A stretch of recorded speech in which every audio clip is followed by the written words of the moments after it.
Hi, I'm Chris Higgins. I'm the director of Best of Five, which is a documentary series about the 2014 Classic Tetris World Championship and the history of that tournament in general. This video is for people who are seriously interested in Classic Tetris, so sorry if that's not you. You can tune out. I want to give a brief remark before we get into the actual, footage here, just to give some context to it. I made this documentary over the course of 10 years, and I interviewed a lot of people in it. Right now you can buy it and you can watch 5 episodes. Right now I'm also editing bonus features.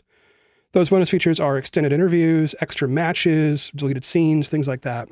And sometimes I get the question, why would I buy this movie when this same movie is going to come to this YouTube channel for free in mid-July? Great question. There are 3 reasons. Number 1, there's no ads when you buy it, and there will be a lot of ads on YouTube. If you can put up with that, that's fine. The second thing is you get a lot of bonus features. You get a lot of time spent with some of your key interviewees, especially people like Jonas, which is what this video is about, that you're not going to get anywhere else. That stuff is never going to go on YouTube. So bonus features are only for paid people. So if you care about that stuff, that's the way to get it. I'm editing that material now, so it will be coming out in the next couple of months. The third reason is you support people like me who've been working on this for 10 years and paying everybody else who works on it too. I really could use that support. This was all out of my pocket and some crowdfunding, which also, if you did that, I appreciate that very much. But it cost way more than I brought in. So I'm still in the hole trying to recoup that money that I spent. Okay, let's get into this. Back on July 8th, 2015, I went down to LA and I sat down with Jonas Neubauer in his living room. Carl King was my camera operator and sound operator. And we had an interview that lasted, I think it's just under about 2 hours. We did a lot of stuff. We started at the sort of basics, like how did you get interested in Tetris? What about your first max out? And we kind of moved further into deeper and more complex things. I'm editing the interview right now to make the bonus feature for it. I wanted to take the first 15 minutes of what Jonas says, basically unedited. There's only one cut here, and it's because we had to cut the camera and re-roll it. But it's basically, this is just raw footage. I want you to see what this is. This is now 9 years ago, what the then 4-time world champion thought about a lot of things. How he dealt with his first max out, the first time playing Tetris, what was that like? What controller he used in the world championship, which I think is a very interesting answer. Lots of other stuff like that. He talks about his mom and his dad as well. And I think those are very, to me, very personal and interesting topics as well. The point I'm trying to make here is this is 15 minutes out of a roughly 2-hour interview. I'm going to give away the 15 minutes. If you want the rest of it, you can go buy the thing. There's a link down below. There's a coupon code there, trying to make it a little cheaper. I would appreciate your support. Or if you just want to watch this, enjoy it. So thanks. Yeah, no topic is out of bounds. Okay. I'm always very forthcoming. So the first place where we start is, what is your first memory of Tetris? First memory of Tetris, the first time I ever used a computer, I played Tetris. And so my uncle back in the 80s had one of those total, green and gold screen DOS machines. And the only game he had on it was Tetris. And so right away, I must have been 6 or 7 years old, and it made an impression on me. It was just kind of like a hypnotizing factor in the gameplay. But that's the first time I ever played Tetris. Do you remember if you were any good at it? I think somebody said I was good. So no matter whether I was good or not, it reinforced that in me. In that version of Tetris, did multiple people in your family play it? Did you ever play it together? Yeah, specifically my dad and I had a small competition, especially when it came out from the Nintendo. So that's probably around 1990, 1989. I was about 8 or 9 years old. And so I'd play against my dad, and we were pretty neck and neck until I started achieving a score threshold of about 170,000. I started leaving him in the dust a little bit. Can you talk to me a little bit more about what that family dynamic is like when you're friendly rivalry with your dad and then you end up kind of moving past it? Was that awkward for you or what? My dad's very competitive, and if you beat him at something, he'll never play it again. So I also have older brothers, and my oldest brother used to play chess with him, and the one time he beat my dad, they never played again. So it's one of these things where, even if he's watching a Dodgers game and they start losing, he'll just turn it off. There's this weird competitive to anti-competitive nature about him. But my brothers and I are very competitive as well, but we never got into it with Tetris. It wasn't their game, I guess. So is it true that like as soon as you surpassed him in Tetris, that was just over? Yeah, so he stopped playing, but he would watch me play at that point. And that was off and on. I never really played Tetris all the way throughout life. There was always these big gaps in between, so. So I'm guessing like with the NES, you probably had other games, right? Like would you say Tetris was a favorite game, or was there something else that jumped out? Tetris was something I always went back to. I wouldn't say favorite game. It was the most consistently played game. And I think something turned on around high school where my high school buddies would actually come by and watch me play. And I'd start, I think at that point I was scoring in the 500,000 to 600,000 range, where it became, oh, maybe I'm really good at this game. But with other Nintendo games, I liked them more. It's just the replayability was much higher on Tetris. And so you just play a game, beat it, and be done with it. Tetris at that point was kind of a passing curiosity. But around the time of high school, I really kind of stepped out, and it was still Nintendo Tetris, but my high school buddies would come over and actually watch me play and not want to take turns with it. So if any other game we played, everybody would be trying to weasel in and play, but they were content with just watching some good Tetris being played. So what years were you like in high school? 90s? Yeah, this was about 96 to 99. Okay. That's the N64 kind of era. We played a lot of Smash Brothers, stuff like that. But you hung on to your original NES? Yeah. In fact, the same controller as well, which was funny when people were talking about how many controllers they went through. I played the first 2010 tournament with the same controller that I played when I was 10 years old. It still had the same little tiny bite marks of frustration on it. So yeah. Did that one come with the kit? Like that? Yeah, that was the original controller that came with it, and it still had great action, wasn't worn out or anything. Cool. So then, you get to, I guess, college, presumably around 2000. Do you keep playing? How does Tetris work in your life at that point? I went to Virginia for college as an electrical engineering major and spent a couple semesters there, didn't play any Tetris, didn't even come up with the people out there. And then I actually transferred back and went to a junior college here for business, went to Long Beach State. And at Long Beach State, I started playing again. So that was around 2000, 2001. So this is the point, I think, where I hand you the 2001 thing. Can you take a look at that guy? And you can just read it to yourself if you want for a minute, just to like remember it. Oh, this is 20-year-old Jonas here. No, 19. I hadn't even turned 20 at the time. So this is me saying done. I regret to say I'm done playing Tetris, at least on the NES. I just scored 999,999 points and actually scored well over that going 5 lines into level 29. It was all done on a TV from the 80s that had a less than quality picture.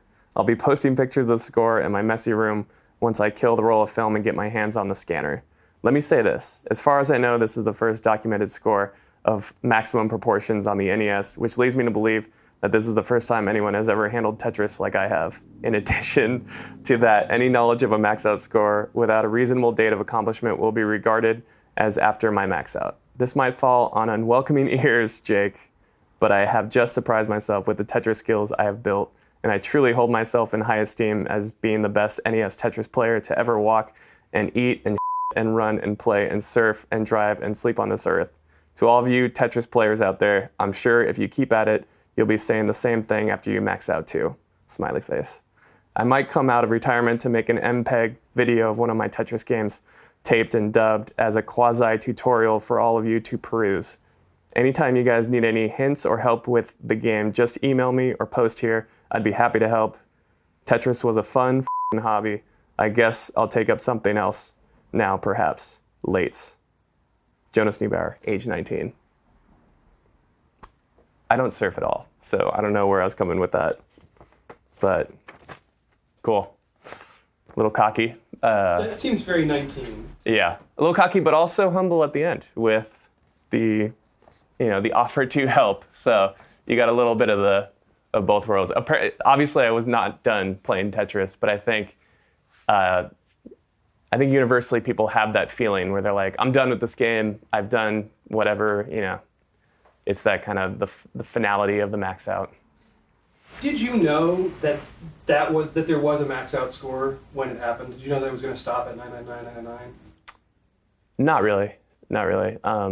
There was no pictures of anything done. Even at that point, people weren't even game sharking it just to show all the strange, weird lettering that comes when you go over the level or whatever.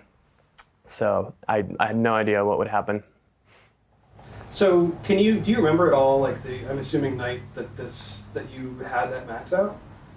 The circumstances around it? It was late. I maxed out. I was probably playing deep into the night. I mean, that was like at 2:30 in the morning. I remember going to a 7-Eleven and getting a disposable camera and taking a picture of it. And then my buddy developed it, and he had a scanner at the time. I don't know if it ever got scanned and put on the web. I just remember there was a weird Polaroid of it. And this was kind of almost before Photoshop. Photoshop was probably just getting started to get going. So there wasn't that quality of it where the believability factor. I actually have no idea if it even got on the web. Also, what's funny is that references Jake. There was like a Jake Wade character that was this larger-than-life personality on the boards that claimed to have maxed it out multiple times in the 90s. So I think there was kind of an adversarial thing there. But yeah, so good times. In retrospect, it seems likely that there probably were max outs, probably undocumented max outs that did happen in the 90s. That probably happened? What do you think? Yeah, now, watching people with how good they can get over a short period of time, when they really kind of press on it, there had to have been some in the 90s. And it was just one of those things where there wasn't really an audience to hear about it.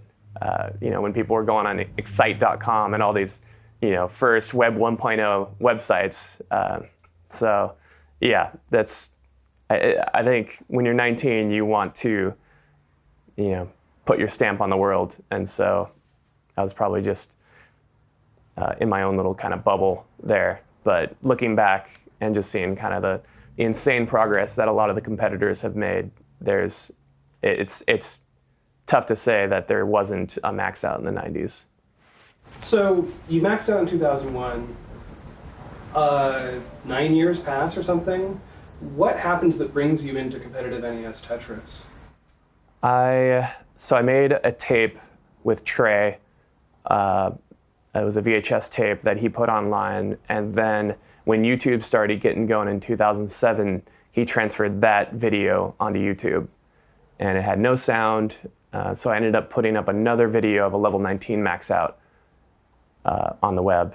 And so I got contacted via those through the people that were putting together the first 2010 tournament. And so that's kind of how I got roped in. And it was in LA back then, so it was an easy drive for me, and it was a no-brainer to participate. And Adam also, with the first documentary, got me involved in that as well.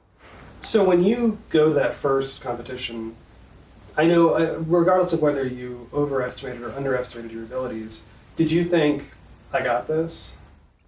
I felt like I had a good chance. There was a couple wild cards, especially Thor. I didn't see a lot of his play. He didn't really have a video. I think that was by design. I think he kind of liked being off camera, the legendary nature of it, which is great. You really lose that in this day and age. But I didn't know what to expect, but once I saw the play of other people, I thought my own play would be my own worst enemy. So just, take a deep breath, play well, and don't make any critical mistakes. Cool. Tell me about your mom, because I keep seeing her in, I think, all the competition footage that I've seen, at least in 2013 and 14. She seems like she's a big part of your life and like your biggest fan. Yeah, my mom is awesome. She's a total 50s mom, where her entire kind of self-worth and self-being was raising a solid family and just being completely selfless and very supportive. She was never that mom that took the controller out of my hands growing up. She definitely made me do my homework and all that stuff, but whatever I did, she was 100% into it. And she gets very excited at the competitions, very nervous. She can't really watch me play a lot because, especially with the music on, because it makes her anxious, which is hilarious. And yeah, she's just been a really positive influence in my life. I lived at home for quite a while in my 20s, and then I moved back when my dad got sick. And so we further bonded over that. And she still comes up here every now and then to hang out, and she invariably cleans up and becomes a total mom again when she's here.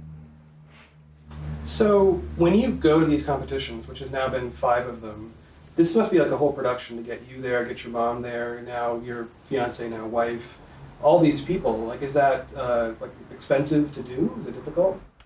It is, but I think everybody has such a good time, and I have a bunch of buddies that either live in Portland or live in Seattle, and they come down.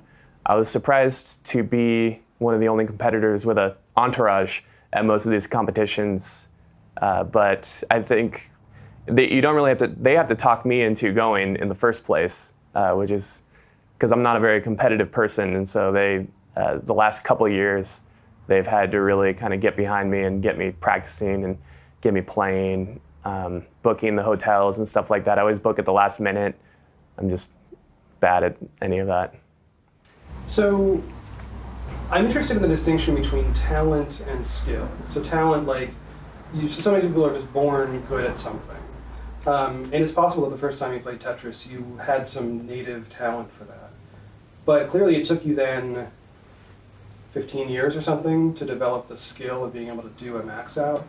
And I'm curious if you have anything to say about what it takes to develop this particular skill, because you're among the first in the world to do it, probably the first to actually document it, and the first person to win the championship, and then the second and third and fourth person.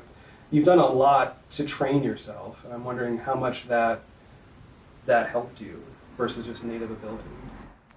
I don't know how much native ability I had. I think a big chunk of it was taking myself out of my comfort zone with playing.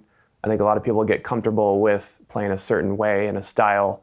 I mean, some people didn't know to counter-rotate with B. Some people built to the left when there's obvious advantages to build to the right. So it's just this self-critical type of play where you're always trying to get better, force yourself to play on a very unfun starting level 19.